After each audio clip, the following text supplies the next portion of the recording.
Picture this. You're mid-setup, you hear a loud crash, and suddenly half of your cameras drop.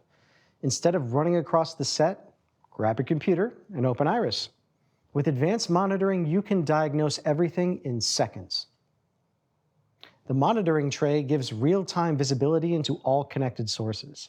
Each source shows a quality score between 0 and 5, resolution, bitrate, and frames per second. You can instantly see which camera is underperforming. For example, one of your cameras shows 720p instead of 1080p. Open advanced settings via the cog icon and adjust as needed. You'll see each bridge's status, CPU, RAM, and disk usage. You'll also see restart buttons.